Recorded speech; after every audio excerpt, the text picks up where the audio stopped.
Dear வேந்தரஸ், welcome to another vlog from Pudukkottai gold medal channel. So நம்மளுடைய இந்த பாலக்காடு ட்ரிப்பில் நிறையா இடங்களை வந்து எக்ஸ்ப்ளோர் பண்ணி அப்படியே டயர்டாகி சீக்கிரமே வந்து மத்தியானம் நம்மளோட ரூமில் வந்து படுத்தோம். ஹாஸ்டலில் தங்கியிருந்தோம். ஹாஸ்டல் ரூமில் வந்து படுத்துட்டு ஈவினிங் எந்திரிக்கிறப்ப கொஞ்சம் பரவாயில்லாமல் இருந்துச்சு. எங்கேயாச்சும் பக்கத்தில் ரிலாக்ஸ் பண்ணிட்டு வரலாமே அப்படின்னு சொல்லி பக்கத்தில் என்ன இடம் இருக்குது அப்படின்னு சொல்லி கேட்டப்போ இந்த வாட்டிகா பார்க், இந்த பார்க் வந்து பாலக்காடுடைய ரொம்ப பிரதானமான இடம்.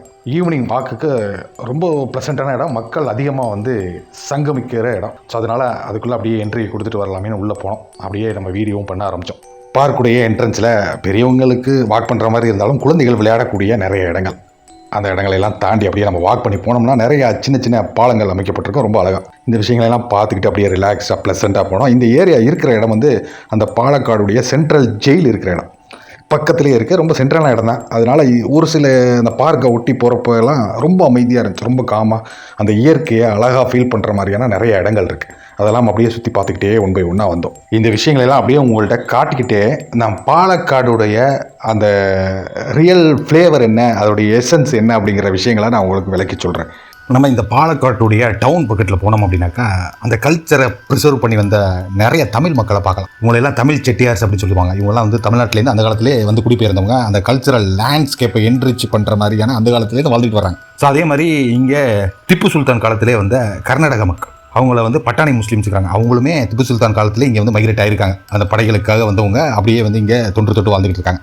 அதுக்கப்புறம் பார்த்தோம்னா தமிழ் ரவுத்தர்ஸு, கிறிஸ்டியன் கம்யூனிட்டி, அந்த கம்யூனிட்டியில் நிறைய இன்ஃப்ளூயன்ஸ் பண்ணுற மாதிரியான நிறைய மக்கள் இருக்காங்க. இதெல்லாம் பார்க்கும்போது இந்த பாலக்காடு வந்து ஒரு டைவர்சிட்டியை ரொம்ப இன்ட்ரெஸ்டிங்காக விளக்குற ஒரு இடமா இருக்கும். நம்ம அந்த பாலக்காட்டுடைய சாலைகளில் அப்படியே நடந்து போனால் அந்த தெருக்களுடைய அந்த ஹிஸ்ட்ரியெல்லாம் நமக்கு ரொம்ப அபூர்வமாக இருக்கும் கேட்குறப்பவே. அதே மாதிரி இங்கே நிறையா வீதிகள் இருக்குது, ரொம்ப பழமையான வீதிகள்.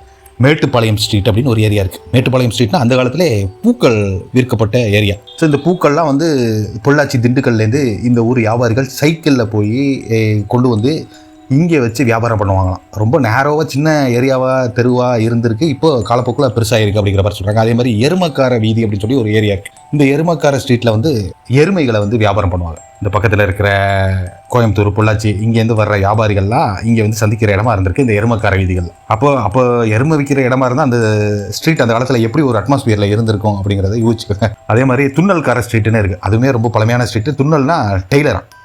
அந்த ஏரியாலாம் வந்து ஃபேஷன் சென்டராக இருந்திருக்கு. அந்த ட்ரெஸ் எல்லாம் ஸ்டிச் பண்ணி கொடுக்கக்கூடிய ஒரு தெருவாக இருந்திருக்கு அந்த காலத்தில். இந்த ஜிப்பா மாதிரியான ட்ரெஸ்ஸஸ்லாம் அங்கே தான் ஸ்டிச் பண்ணுவாங்க. கஸ்டம் மேடு ட்ரெஸ்ஸஸ்லாம் இங்கே தான் வருவாங்க இந்த சுற்று வட்டாரத்தில் உள்ளவங்கலாம். ஸோ அந்த அளவுக்கு ரொம்ப பழமையான தெருக்கள் இருக்குது. அதே மாதிரி அரிக்காரா ஸ்ட்ரீட்டுன்னு ஒரு ஏரியா இருக்குது. அது வந்து அரிசி வியாபாரம் பண்ணக்கூடிய இடம். அரி அப்படின்னு தான் ரைஸ்னு அர்த்தம். ரைஸ் மெர்ச்சன்ட்ஸ் வந்து ஒன்று கூடுற ஒரு ஹப்பாக இருந்திருக்கு அந்த அரிக்காரா ஸ்ட்ரீட்டு. ரொம்ப பழமையான ஸ்ட்ரீட்டு இப்போவுமே இருக்குதுன்னு நினைக்கிறேன். பட் ஒரு சில வீதிகள், நம்ம சொல்கிற ஒரு சில வீதிகள் வந்து மாறிடுச்சு. அதே மாதிரி எண்ணெய் கோட்டில் ஸ்ட்ரீட்டுன்னு ஒரு ஏரியா இருக்குது. இங்கே வந்து ஆயில் ட்ரேடு பண்ணுவாங்க. செக்கில் அரைச்ச எண்ணெயை அந்த பக்கத்தில் இருக்கிற கிராமத்தில் உள்ள மக்கள் வந்து கொண்டு வந்து விற்றுட்டு வியாபாரம் பண்ணிட்டு போகிற ஒரு இடமா இருந்திருக்கு. அதே மாதிரி நிறையா சொல்கிறாங்க அந்த மார்க்கெட் வீதிகள் இந்த பாலக்காட்டில் இருந்திருக்கு. வட்டி ஸ்ட்ரீட்டுன்னு இருந்திருக்கு, குடோன் ஸ்ட்ரீட்டுன்னு இருந்திருக்கு, ஓல்டு மார்க்கெட் ஸ்ட்ரீட்டுன்னு இருந்திருக்கு. இப்போ இதெல்லாம் அப்படியே சிதறி போட மாதிரி சொல்கிறாங்க. இங்கே இன்னொரு விஷயம் இருக்குது. நிறைய கிராமங்கள் இருக்குது. அதில் கல்பாத்தி அப்படின்னு ஒரு கிராமம் இருக்குது. இங்கே எப்படின்னாக்கா அக்ரஹாரம் மாதிரி பிராமின்ஸோடைய ப்ரெசன்ஸ் தான் அதிகமாக இருக்கும். அதே மாதிரி பட்டாணி ஸ்ட்ரீட்டுன்னு ஒன்று இருக்குது. பட்டாணி ஸ்ட்ரீட்டு நம்ம சொன்ன மாதிரி அந்த திப்பு சுல்தான் காலத்துலேருந்து வச்சு அந்த பட்டாணி மக்கள், அந்த படையில் போர் புரிஞ்ச அந்த மக்கள் இருக்காங்க பாருங்கள். அவங்க காலங்காலமாக இந்த ஏரியாக்களில் வச்சுக்கிட்டு வராங்க. இவங்க குதிரையோடு வந்து குடியேறின அந்த காலகட்டம் இப்போது அப்படியே தொடர்ந்துக்கிட்டு இருக்குது அந்த ஏரியாக்கள்லாம். ஸோ இந்த மாதிரி வந்து பாலக்காடு ஸ்ட்ரீட்டில் நம்ம வந்து ஹிஸ்டாரிக்கல் சாம அப்படியே வந்து ஒரு அலைவாக ஃபீல் பண்ணலாம். ஒரு வாக்கிங் போனீங்க அப்படின்னாக்கா ஒவ்வொரு வீதிக்கும் ஒவ்வொரு ஸ்மெல் இருக்கும், ஒவ்வொரு கலர் இருக்கும், அதை பற்றின ஒரு ஹிஸ்ட்ரி இருக்கும். இந்த விஷயங்களெல்லாம் நம்ம வந்து எக்ஸ்பீரியன்ஸ் பண்ணலாம். நம்ம தமிழ்நாட்டில் கோயம்புத்தூர் பக்கத்தில் பொள்ளாச்சி எப்படி இருக்கும், அந்த பொள்ளாச்சியோட இன்னும் பசுமையான இடங்கள், கிராமங்கள்லாம் இந்த பாலக்காடு பக்கத்துலேயே இருக்குது. எல்லாமே கிட்டத்தட்ட பக்கம் தான். பொள்ளாச்சி, பாலக்காடு எல்லாமே வந்து அந்த ஒரே லைனில் தான் வரும், ஒரே பெல்ட்டு தான் அதெல்லாம். இந்த வாட்டிகா பார்க் பக்கத்தில் இன்னும் நிறைய பார்க்ஸ் கம்பைண்டாகவே இருக்கும். எல்லாத்துக்குமே தனித்தனி என்ட்ரி ஃபீ கொடுக்குற மாதிரி இருக்கும். ரொம்ப கம்மியான ப்ரைஸில் தான் இருக்கும்.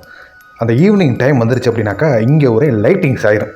இந்த ஏரியாவே வந்து அப்படியே லைட்டிங்ஸ்லேயே நிரம்பி வழியும். அவ்வளோ கலர்ஃபுல்லான லைட்டிங்ஸு பார்க்குறதுக்கு ரொம்ப பியூட்டிஃபுல்லாக இருக்கும். அந்த இடத்துல நீங்கள் வாக் பண்ணுறதுக்கான ஒரு தகுதியான இடம் தான் இந்த இடம். அதுவும் ஈவினிங் டயத்தில் பக்கத்தில் நிறைய ஃபுட் ஸ்ட்ரீட்ஸ்லாம் இருக்குது. அந்த விஷயங்களெல்லாம் பார்த்துக்கிட்டு அப்படியே பக்கத்தில் இருக்கிற இந்த இடம், இது வந்து A R Menon park, nice fort அப்படின்னு சொல்கிறாங்க. ஸோ இந்த பார்க்குள்ளே நுழைஞ்சா ஒரே கலர்ஃபுல் லைட்டிங்கு, அந்த வாட்டர் ஃபவுண்டன்ஸு, இந்த மாதிரியான விஷயங்களை பார்த்துக்கிட்டு உள்ளே நுழைஞ்சா மக்கள் வந்து இந்த ஏரியாவுக்குள்ளே அப்படியே செலிப்ரேட் பண்ணிக்கிட்டு இருக்காங்க. இன்னொரு முக்கியமான விஷயம், பாலக்காட்டுடைய சாப்பாடு ரொம்ப பிரமாதமாக இருக்கும். நீங்கள் வெஜ்ஜாக இருந்தாலும் சரி, நான்வெஜ்ஜாக இருந்தாலும் சரி, எந்த விஷயத்தை எடுத்தாலுமே அதில் அந்த பாலக்காட்டுடைய தனி ஒரு ஃப்ளேவர் இருக்கும். கேரளாவுடைய அந்த ஆத்தென்டிக் குசைன்ஸை பாலக்காட்டில் நம்ம தாராளமாக எக்ஸ்பீரியன்ஸ் பண்ணலாம். எல்லாமே வந்து ப்ரைஸ் எல்லாம் என்னை பொறுத்தவரை கொஞ்சம் ஹையாக தான் இருந்துச்சு. ஏன் அப்படின்னாக்கா இது வந்து மெயினாக டூரிஸ்ட் அட்ராக்ஷன்ஸ் ஜாஸ்தி இருக்கிறதுனால என்னவோ தெரியல, அந்த ப்ரைஸஸ் எல்லாம் எனக்கு சூட்டபுளாக தெரியல. கொஞ்சம் ப்ரைஸ்லாம் ஹையாக இருந்த மாதிரி இருந்துச்சு. இங்கே பக்கத்தில் இருக்கிற நம்ம கோயம்புத்தூரை கம்பேர் பண்ணுறப்ப ப்ரைஸஸ் உண்மையிலே ரொம்ப வேரியாகும் இந்த இடத்துல. எனக்கு ஆல் ஓவர் கேரளாவிலே அப்படி தான் தோணுது. சின்ன கடையாக இருந்தாலும் சரி, அது போர்ஷான ரெஸ்டாரண்ட்டாக இருந்தாலும் சரி, ப்ரைஸஸ் கண்டிப்பாக வந்து நம்ம இடத்த விட இங்கே நல்லாவே வேரி ஆகுது. அண்டு நான் தங்கின அக்காமடேஷன்ஸை பற்றி கொஞ்சம் ஷேர் பண்ணணும். அக்காமடேஷன்ஸ் வந்து நீங்கள் ஒரு சோலோ ட்ராவலராக இருந்தால் உங்களுக்கு சூட்டபுளான நிறையா டார்மெண்ட்ரி இங்கே அதிகமாக இருக்கும். ஹாஸ்டல்ஸ் இருக்குது. பெர் டேக்கு வந்து நான் தங்கின இடம்லாம் 300 தான். நல்லா ஒரு போர்ஷனாக ஒரு ஹாஸ்டல் தான். பெர் டேக்கு 300 தான் சார்ஜ் பண்ணாங்க. ஸோ அந்த மாதிரி அக்காமடேஷன்ஸை பொறுத்த வரைக்கும் எனக்கு அந்த காஸ்ட் ஆஃப் லிவிங் பெருசாக அஃபெக்ட் ஆகலாம். சார், நம்ம விளாகிங்கோடைய மோட்டிவே சோலோ ட்ராவலர்ஸுக்கு, பட்ஜெட்டாக ட்ராவல் பண்ணுறவங்களுக்கு யூஸ்ஃபுல்லாக இருக்கணும். ஸோ நம்மளுடைய விளாக்ஸ் வந்து அந்த இடங்களை பற்றின அந்த டோட்டல் அந்த ட்ராவல் ஐட்னரியை ரொம்ப டீட்டெயில்டாக கொடுக்கணும் அப்படிங்கிறத நம்மளுடைய விளாகுடைய மோட்டிவே. ஸோ அதனால் வந்து நீங்கள் ஸ்லோவாக ட்ராவல் பண்ணுறீங்க, பட்ஜெட்டாக ட்ராவல் பண்ணுறீங்க அப்படின்னாக்கா கண்டிப்பாக வந்து நம்மளுடைய விளாக்ஸை தொடர்ச்சியாக பாருங்கள். நம்மளுடைய சேனலை சப்ஸ்கிரைப் பண்ணிவிட்டு இந்த மாதிரியான விளாக்ஸை நீங்கள் தொடர்ச்சியாக வாட்ச் பண்ணிட்டு வந்தீங்க அப்படின்னாக்கா கண்டிப்பாக வந்து உங்களுக்கு இதே மாதிரியான நிறையா பிளேஸஸை நல்ல டெப்த்தாக எக்ஸ்ப்ளோர் பண்ணி அதை பற்றின ரிவ்யூ கொடுக்க நான் தயாராக இருக்கேன். ஸோ நீங்கள் மறக்காமல் இந்த பதிவை லைக் பண்ணிவிட்டு முடிஞ்சால் உங்களுடைய நண்பர்களுக்கு ஷேர் செய்யுங்க. இல்லைனா நம்மளுடைய சேனலை அட்லீஸ்ட் மறக்காமல் சப்ஸ்கிரைப் பண்ணிடுங்க. டியர் வேந்தரர்ஸ், சூன் உங்களை வேறு ஒரு ட்ராவல் விளாகில் வந்து சந்திக்கிறேன்.